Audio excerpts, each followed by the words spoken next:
Hey everybody again, it's Isabel Marie in the video online world. Coming from my porch, I have so many great videos to do and so many great things to say, and I found something that I truly believe in and I want to read to you because it's very, very important, especially if you're in the MLM business, especially if you're trying to do new school versus old school and gain a lot of more eagles than pigeons. So here it goes. It's called Building Leaders versus Building Followers. It says, leaders who develop followers grow their organization only one person at a time. But leaders who develop leaders multiply their growth because for every leader that you develop, they also receive all the leaders' followers. Add 10 followers to your organization, and you have the power of 10 people.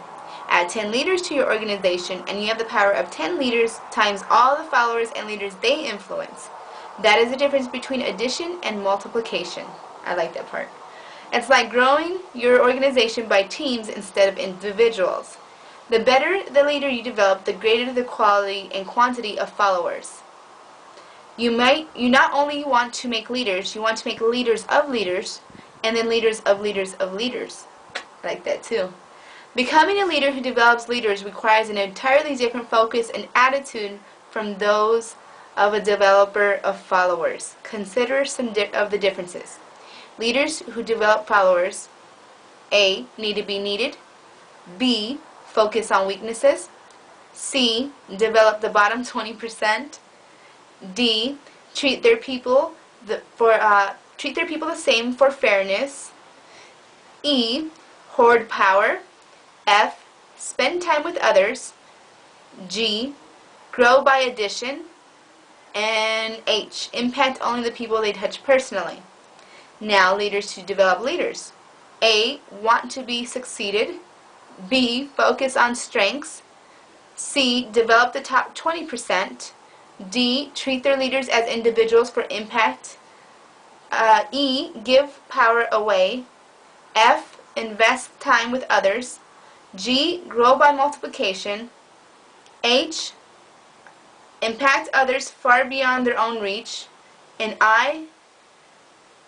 Actually, there was no I, that was just where it came from. The excerpts are taken from the 21 Irrefutable Laws of Leadership by John Maxwell. Wow, isn't that true?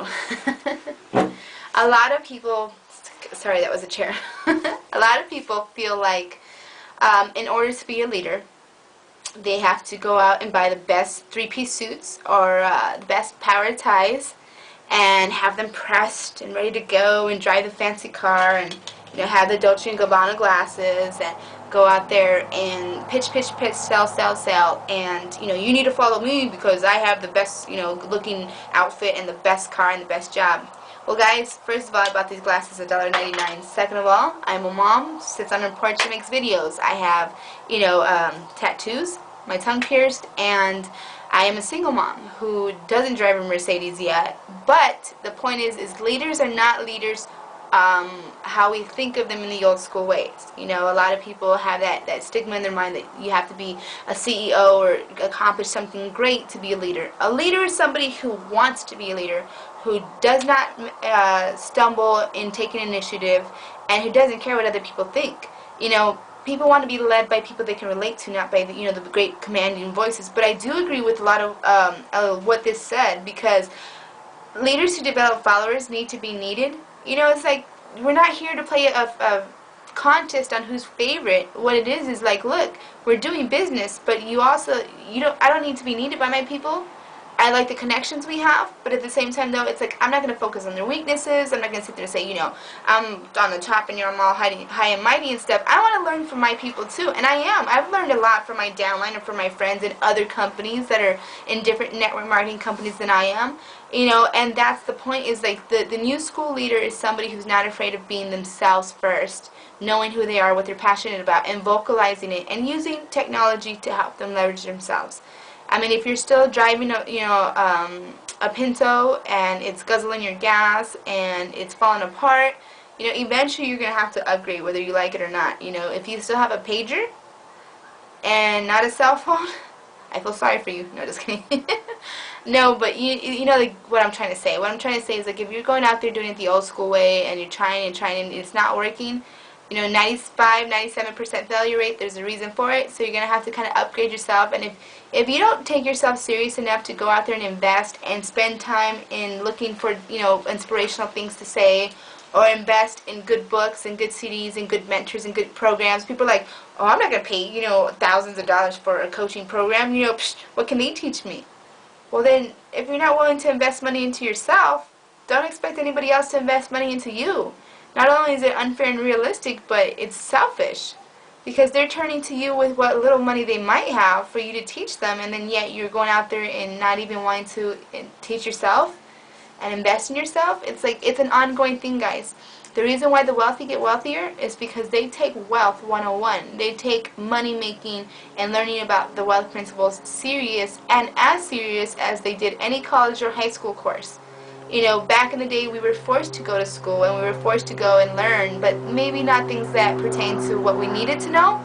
But people who go out there and make it a point to have, you know, Jim Rohn or Bob Schmidt, or to make it a point to have Danny Johnson, and then Les Brown, Bob Proctor, to go out there and have the Robert Kiyosaki books, the Donald Trump editions. If you don't go out there and treat it as serious as an education, then don't expect to get a degree and don't expect to be wealthy, because that's what it is. Poor people, their education stops in high school, maybe some college. But if you don't go beyond that and take the initiative to take your own action into your life, don't expect to be successful, because you can't. It's like, if you want to learn how to build a birdhouse, I mean, you could sell them on eBay maybe, you know, because that's what we learned in school is, you know, wood shop and whatever. But if you want to know the meat and potatoes and stuff, learn from the people that are doing it. And is it worth investing thousands of dollars doing it? Hell yes, it is. Because if I can invest a lump sum at one time for a lifetime of education versus, you know, a little here, a little there, and month after month after month buying the latest CDs and the latest DVDs and the latest brochures of any company you're involved in, I mean, they're great to a point. Actually, they're good. They're not great. But at the same time, though, it's like shooting in the dark and expecting to hit something. You know, it's like, hello, guys. It's a little money over a lot of time versus one time and a lot of money, which to me, you'll save more doing it that way. Because, you know, life is not go to dinner, order one thing, and then pay for it, and maybe you like it or maybe you don't. Life is a buffet. You find the price you're willing to pay, you pay it first, and you get an abundance of success, health, happiness, wealth in the long run. You know, and that's the way you have to look at things. So if this has inspired you, this video, and you want to know what I'm doing and what system I'm using and how I was able to go from running around, you know, doing hotel meetings to no longer prospecting, no longer, you know, going out there and finding pigeons or followers, and where I only do business because I choose to do business with somebody if they are a leader or like I am. You know, it's nice to sit there and say, you know what, right now is not the time for you and me to do business. You know, I wish you all the luck. When you know they're not going to put a lot, because it saves me time, saves them money. And it's very nice when you're able to have 3, 4, 5 leaders. I'd rather have 5 leaders a week than 10, you know, tire kickers a day. So if you want to learn how to do that and transition to that, where you get to pick and choose who you want to bring into your business based on the fact that they're qualified to be in your business, contact me. I'm at www.myspace.com/miss, MS_Izzy, ISSY. You can find me on youtube.com/quick, QUIKWITTED, quick-witted, WITTED, woman, WOMAN, quick-witted woman, without the C in quick.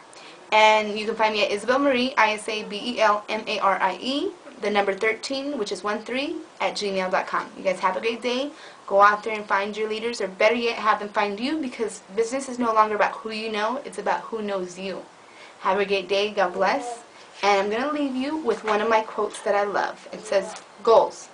There's no telling what you can do when you get inspired by them. There's no telling what you can do when you believe in them. And there's no telling what will happen when you act upon them.